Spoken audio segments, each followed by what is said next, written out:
It happened on an ordinary afternoon in a quiet American town. Karoline Leavitt's father walked into a local car dealership, hoping to browse options for a new vehicle. But instead of being greeted with respect, he was brushed off, dismissed before he even had a chance to speak. The staff, judging by appearances, assumed he wasn't worth their time.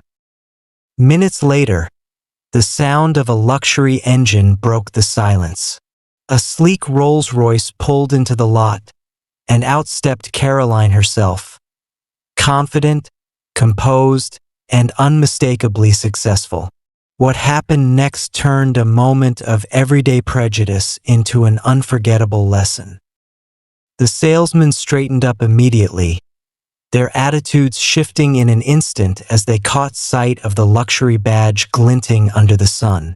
One of them, who had just dismissed her father, stepped forward with a rehearsed smile. "Welcome, ma'am," he said, his tone suddenly warm. "How can we help you today?" Karoline didn't respond right away.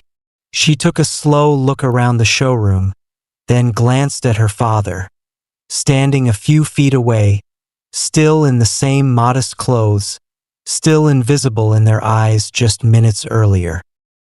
She finally spoke, her voice calm but steady. "I think you already helped us," she said. "You showed us exactly how you treat people who don't look like they can afford what you're selling." There was a long silence. The air felt heavier now, the gleam of the showroom floor no longer hiding what had just happened. The sales team shifted uncomfortably, unsure of how to recover.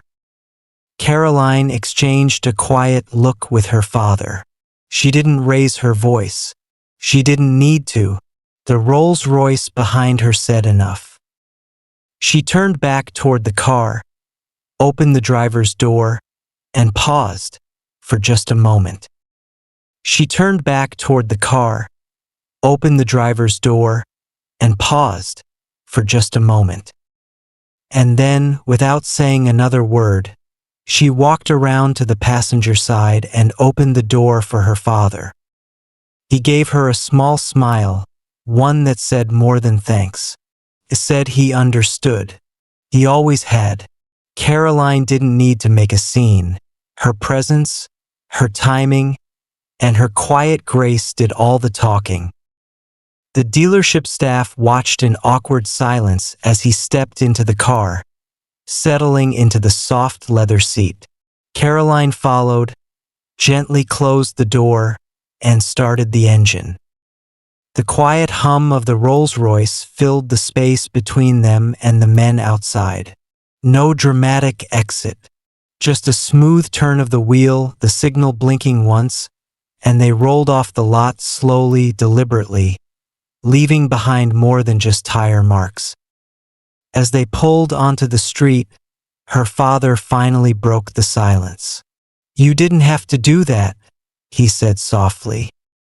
Karoline glanced at him, a hint of a smile tugging at the corner of her mouth. "I know," she said, "but I wanted them to see who they ignored." He nodded, turning his gaze toward the road ahead. They didn't speak much after that. They didn't need to. The moment had already said everything. And somewhere behind them, at that polished dealership with its floor-to-ceiling windows and gleaming cars, someone stood watching, still unsure of what had just passed them by. The drive home was quiet, but not empty. The kind of silence that rests comfortably between people who understand each other. Karoline kept one hand on the wheel, the other resting gently on her lap. Outside the window, the streets of their town rolled by, familiar, unchanged. At a red light, she finally spoke.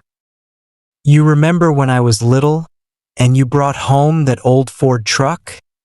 she asked. Her father smiled, eyes still on the road ahead. "Of course. You cried because it was missing a radio." Karoline laughed softly. And you told me, one day you'll realize it's not the radio that makes the ride, it's the company. He nodded, chuckling. Still true. She glanced over at him. Yeah, but today, it was also about the ride. Her father said nothing, just gave a small, knowing nod. The light turned green. They didn't go home right away. Karoline took a turn off the usual route and headed toward a part of town they hadn't visited in a while. Old shops, a few boarded-up windows, but still alive in its own way. She parked near a quiet cafe, the kind that hadn't changed in 20 years, and turned off the engine. Coffee? She asked. Only if they still make that cinnamon bun you hated as a kid, he said. They stepped out of the Rolls-Royce, and for a moment, it looked almost out of place in that aging neighborhood. But they didn't notice. They walked in together, not as a statement, but simply as father and daughter on a Tuesday afternoon. Inside, the bell above the door chimed.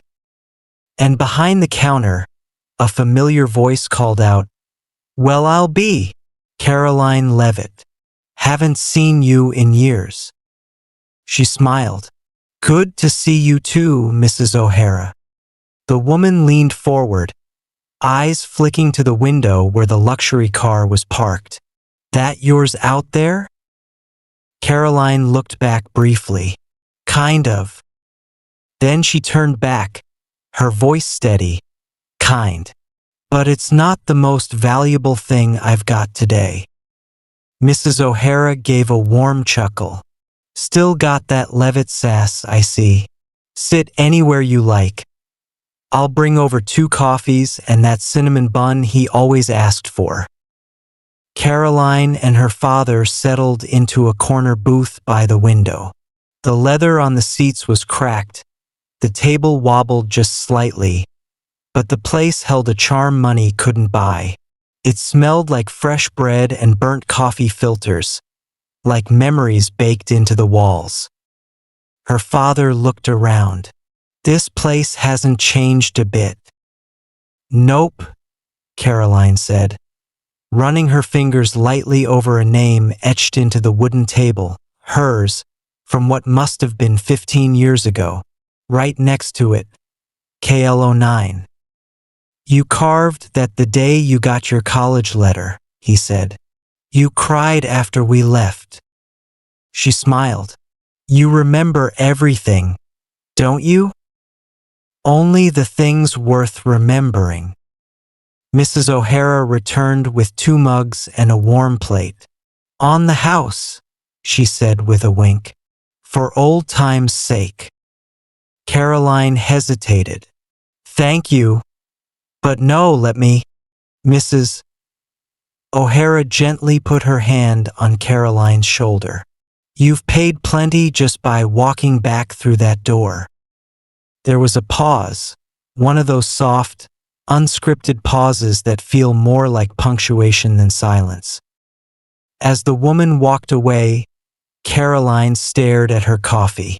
"You ever wonder," she said, "what makes a moment important?" Her father raised an eyebrow. "Like what?" "Like, why this? Why today?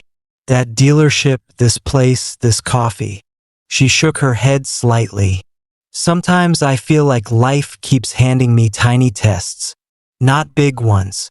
Just small ones that see who I'll be when no one's watching." Her father leaned back. "And when someone is watching?" Karoline looked out the window. The Rolls-Royce sat quietly at the curb, drawing glances from passers-by. "Then I guess you show them who taught you." He smiled, proud, quiet. Outside, the sky was starting to shift, late afternoon light stretching long across the pavement. Karoline took a sip of her coffee, then pulled out her phone. A message lit up the screen, but she ignored it. "Dad?" she said softly. Can we take the long way home? He didn't even need to answer. They left the cafe just as the sun began to dip behind the buildings.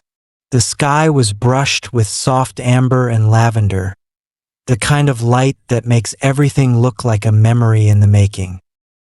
Karoline opened the car door for her father again, a quiet ritual now.